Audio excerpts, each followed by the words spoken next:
Tonight on KURTZ News, the Archbishop of Louisville pleading for justice and peace after the Breonna Taylor decision. Justice is not just something that we give to someone, but it's something that we share with each other.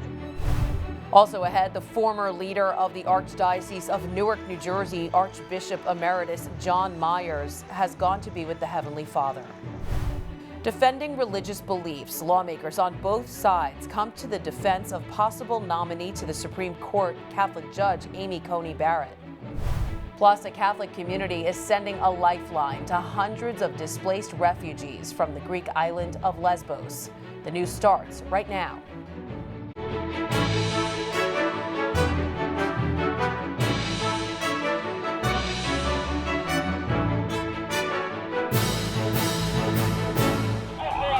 Right there, officer down, right there. 2 Louisville officers shot during clashes between protesters and police. Those officers are now recovering. Tonight calls for calm following the outrage over the grand jury decision in the Breonna Taylor case. Good evening, I'm Christine Persichetti. The anger spilled into the streets in the wake of no murder charges in the police shooting death of Breonna Taylor. Tonight, the Archbishop of Louisville is calling for peace and for justice. KURTZ News' Emily DROOBY spoke with His Excellency. We seek unity as we recognize racial inequality, as we recognize the sin of racism. Archbishop Joseph KURTZ of the Louisville Archdiocese calling for unity as protests erupted in his city following the Breonna Taylor grand jury decision. Black Lives Matter! Archbishop KURTZ has been a strong advocate for his local Black Catholic community. We need to work for racial justice. But as some of those protests turned violent, leading to destruction, and 2 officers shot right before curfew, the Archbishop calling for peace and thanking first responders. There's a First Amendment right to peaceful protests, so that's not something we want to ignore. That's our nation needs that in a sense, but it cannot devolve into violence. He's also praying for the 2 officers that were shot. Breonna was killed on March 13th when officers executed a warrant at her apartment for her boyfriend. Police say they announced themselves. Her boyfriend says they didn't. Yesterday, a grand jury decided not to charge the officers involved in the operation with her murder. 1 officer does face charges for his actions. The other 2 under investigation were not indicted. Mob justice is not justice. Justice sought by violence is not justice. It just becomes revenge. And in our system, criminal justice isn't the quest for revenge. It's the quest for truth. With the announcement, protests broke out across the country from New York No justice, no peace. to California. Kentucky's governor now calling for the evidence to be released to the public. But as the country waits, Archbishop KURTZ says it's still important to take steps to fight against racial inequality. The way in which we as a church do it is we pray, we educate ourselves, and then we try to put a face on the issue. A concern for the possibility of more violence tonight in Louisville as protests continue. Demonstrations are also being planned for tonight here in New York City. Last night's protests brought thousands of people to the streets. On the Upper East Side, Emily DROOBY, KURTZ News. The former leader of the Archdiocese of Newark, New Jersey, has returned to the Lord. Archbishop Emeritus John Myers passed away today at the age of 79. The Archbishop served as the 5th leader of the Archdiocese of Newark from 2001 to 2016. During those years, Archbishop Myers shepherded his people through joyous celebrations such as the 150th anniversary of the Archdiocese and unimaginable tragedies like the terrorist attacks of September 11, 2001. While arrangements are still pending by the request of his family, Archbishop Myers' funeral mass will be at St. Mary's Cathedral in his native Peoria, Illinois. He will be buried there in the Bishop's Mausoleum at St. Mary's Cemetery as well. Today is the 2nd day of memorials for the late Justice Ruth Bader Ginsburg, her body lying in repose at the top of the steps of the Supreme Court. President Trump went to pay his respects only to be met with boos from fellow mourners. Crowds also chanting, "Vote him out." President Trump has said, out of respect for the late justice, he's waiting until Saturday when all the services for Ginsburg are over to announce his pick for her replacement. Two lawmakers on both sides of the aisle are defending Trump's possible SCOTUS nominee, Catholic Judge Coney Barrett, over recent criticisms about her religious beliefs. House Minority Leader Kevin McCarthy not specifically mentioning Barrett by name, but calling the issue appalling. I think as a nation, that's appalling that they would judge somebody by the faith that they have. We have freedom of religion. Democratic Senator Joe Manchin of Virginia also echoing those comments, saying religion should not enter into the conversation. Congressional leaders from both parties are committing to a peaceful transfer of power if President Trump loses the election. Both Senate Majority Leader Mitch McConnell and House Speaker Nancy Pelosi pushed back after the president declined to commit to a peaceful transfer should he lose. When asked directly on Wednesday, Trump said, quote, "We're going to have to see what happens." He went on to say that he's been complaining about mail-in ballots, calling them a disaster. In a tweet, McConnell said there will be an orderly transition just as there has been every 4 years since 1792. President Trump says any move by the FDA to issue stricter guidelines for a COVID vaccine would have to be cleared by the White House. The president has said he expects to have that vaccine available by Election Day, and he's accusing the Food and Drug Administration of playing politics. John Lawrence reports. The Food and Drug Administration says no COVID-19 vaccines will be approved without passing its safety checks. Science will guide our decisions. FDA will not permit any pressure from anyone to change that. The FDA is thinking about stricter guidelines for emergency authorization of a vaccine, much to President Trump's annoyance. We're looking at that. That has to be approved by the White House. We may or may not approve it.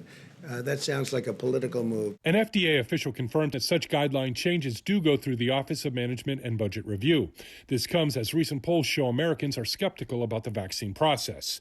One member of the White House's coronavirus task force says he's willing to be vaccinated. If a vaccine that's shown to be and proven to be and authorized by the FDA to be safe and effective, I certainly would take that vaccine, and I would recommend to my family that they take that vaccine. President Trump says he has faith in the research underway and says the sooner a vaccine is available, the better. When they come back and they say that we have something that works and absolutely works, and they're coming back with great numbers and statistics and tests and everything else that they have to come back with, I don't see any reason why it should be delayed further. I'm John Lawrence reporting. Meanwhile, at least 22 states are now reporting a rise in the number of new coronavirus cases. That's up from 9 states last week. At a hearing in the Senate on Wednesday, CDC Director Dr. Robert Redfield, who was on the Trump administration's coronavirus task force, shared a warning about young Americans and the virus. A majority of our nation, more than 90% of the population, remains susceptible. It's imperative that these young adults recognize that even though they are unlikely to get seriously ill from this virus, they are major contributors to the spread of COVID-19 in our country at this time.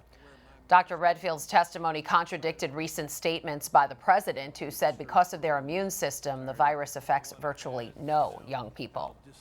The number of jobless claims is holding steady. The latest Labor Department report says the number of people filing for unemployment benefits increased slightly last week to 870,000 from 866,000 the week before. The numbers suggest that the labor market recovery is stalling as layoffs are holding back hiring gains. Nationwide, there are just over 12.5 million people out of work. More than 100 New York City school buildings are reporting at least one coronavirus case. The Department of Education says nearly all the buildings are open, although 6 were temporarily closed. Under city guidelines, only schools that have at least 2 cases in different classrooms will remain shut.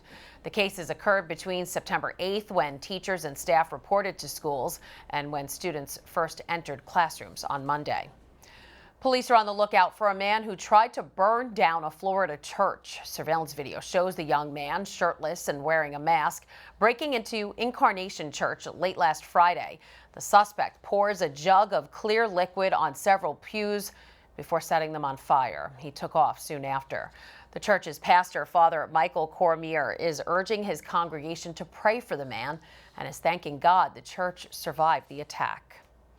A new danger has been added to the wildfires raging on the West Coast. The flames in Oregon catching on root systems and causing fires underground.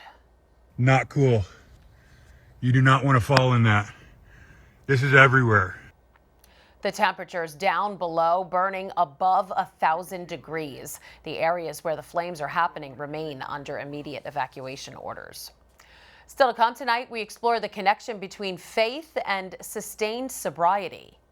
The best years of my life lie ahead of me because through this journey I'm getting ever closer to God. And then a relic of Pope John Paul II's blood is stolen from an Italian cathedral. And a Catholic group in Italy has agreed to take in hundreds of homeless migrants suffering on the Greek island of Lesbos.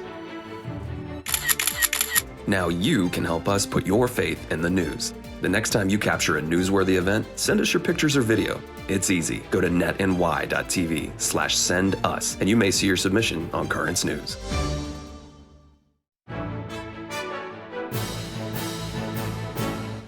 September marks National Recovery Month, when those who have struggled with addiction can celebrate their new life through sobriety. Among them, David Clayton, who fought an addiction to alcohol and in the process of getting sober, found a faith in God that has kept him clean for more than 30 years.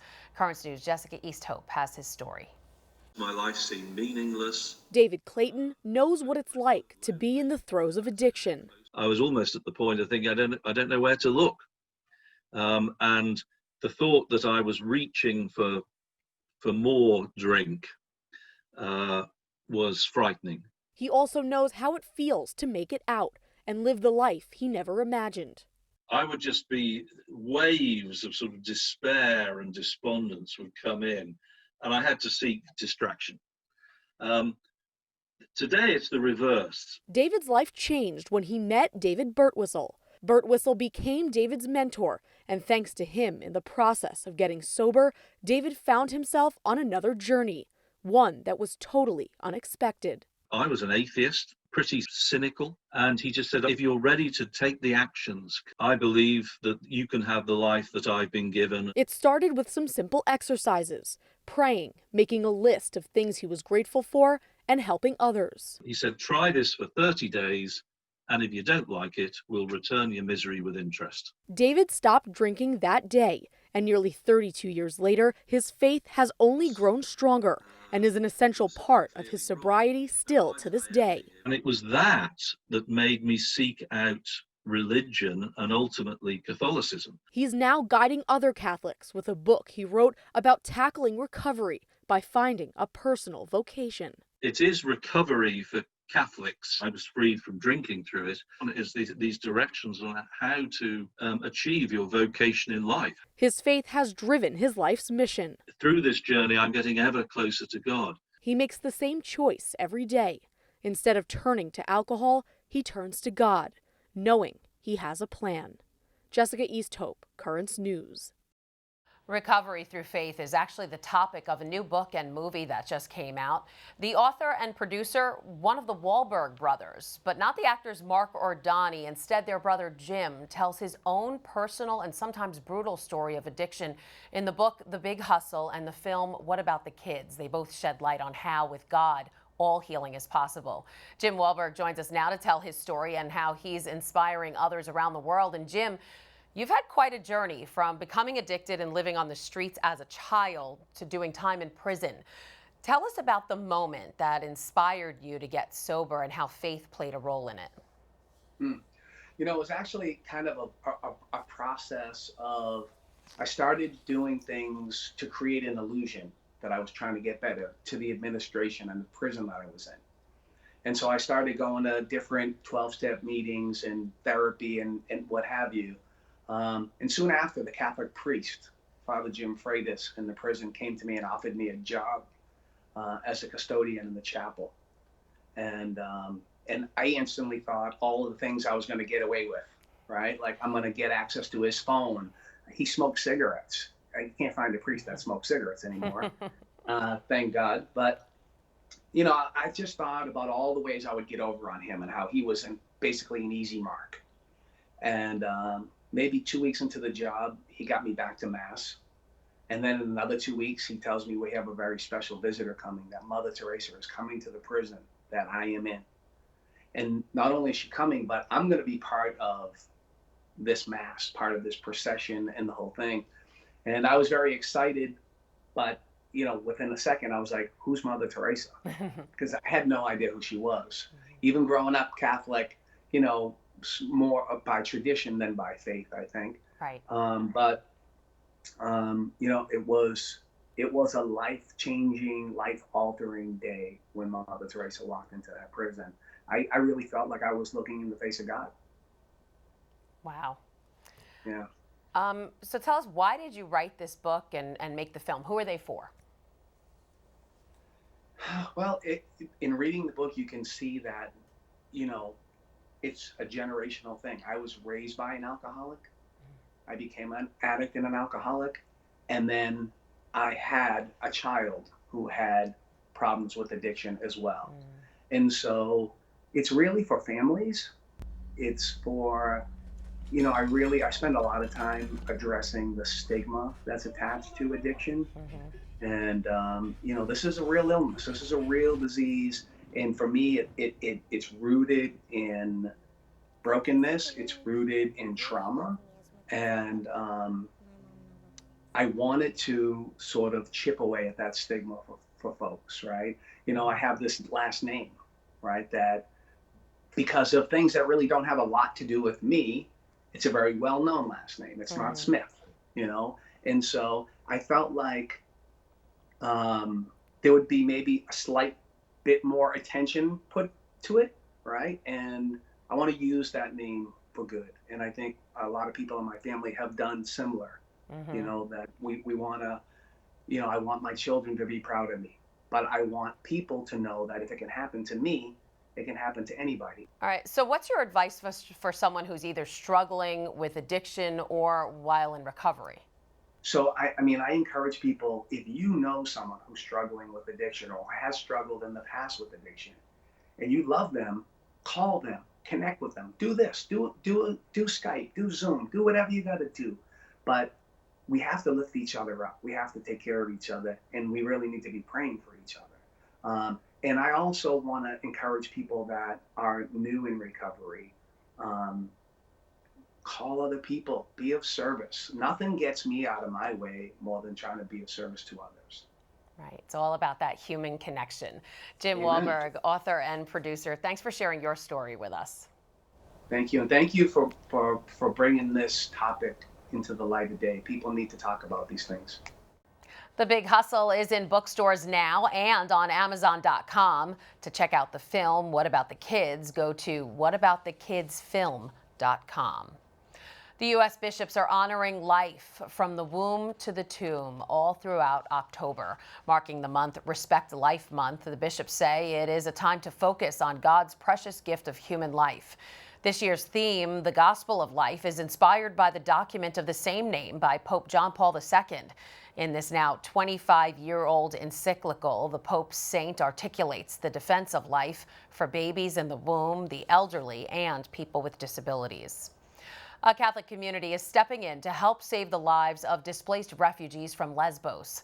The community of Sant'Egidio has signed an agreement with the Italian Ministry of the Interior to host 300 migrants from the Greek island. The deal says the refugees will be brought to Italy in a safe and legal way. The project, slated to last 18 months, will give priority to families and unaccompanied minors. A relic of the much-loved Pope St. John Paul II has been stolen. A bit of the saint's blood, held in a gold reliquary, was discovered missing from a cathedral basilica in central Italy. The relic was a gift from the Archbishop of Krakow, a position once held by Pope John Paul II, to the Archdiocese of Spoleto-Norcia in 2016. The Archbishop is asking the perpetrator to please return the relic to the cathedral. There is a new Catholic in the church from an unlikely source. The son of British Prime Minister Boris Johnson was baptized into the Catholic Church earlier this month. The small ceremony taking place at Westminster Cathedral, according to the Diocese of Westminster. Johnson himself was baptized Catholic as a baby before converting to the Church of England in college. He is the first baptized Catholic to serve as Prime Minister. Still to come on KURTZ News, ringing out 2020 in Times Square is going to look a lot different this year because of the pandemic. The rousing reception Pope Francis received 5 years ago when he made his first trip to America.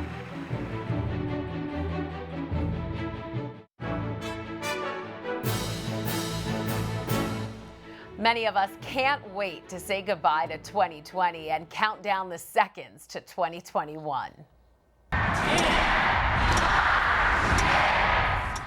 But that New Year's Eve celebration in Times Square is going to look a little different this year thanks to the pandemic. The infamous Times Square ball will still drop, but this year it will be virtual. It'll be the first time in 114 years that there will be no crowds at the crossroads of the world. Many Catholics are celebrating the fact that a well-known nun has made Time magazine's list of the 100 most influential people. Sister Norma Pimentel has been given the honor. She's known for her work helping migrants at the U.S.-Mexico border. On social media, Sister Norma says she believes her selection was made as a recognition for the work her team does on the border of restoring human dignity to those in need.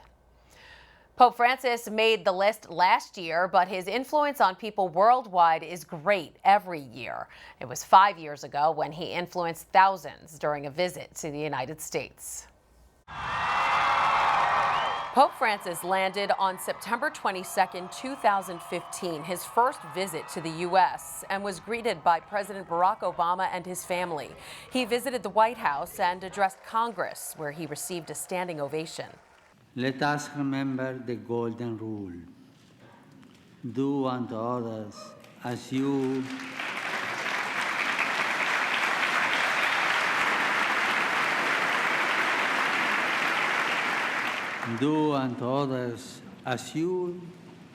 would have them do unto you.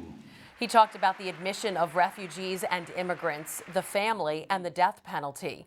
Congress members applauded him more than 20 times. The Pope also traveled to New York. At Ground Zero, he met with relatives of 9/11 victims and prayed with representatives of other religions, recalling the heroism of the firemen who entered the towers in order to save lives. This place of death also is transformed in a place for life. The Holy Father also celebrated Mass at Madison Square Garden and even visited students at a Harlem Catholic school. The third stage of his trip took him to Philadelphia, where Pope Francis spoke at the World Meeting of Families, inviting attendees to overcome their daily obstacles with a good sense of humor. En las familias discutimos. Families, we quarrel. En las familias a veces vuelan los platos. And sometimes plates can fly. En las familias los hijos traen dolores de cabeza. And children bring headaches. No voy a hablar de la suegra. I won't speak about mother-in-laws. On the plane ride home, Pope Francis said that he was surprised by the warmth of Americans. And that is KURTZ News. I'm Christine Persichetti. Thank you for joining us because we are putting your faith in the news. Hope to see you again next time.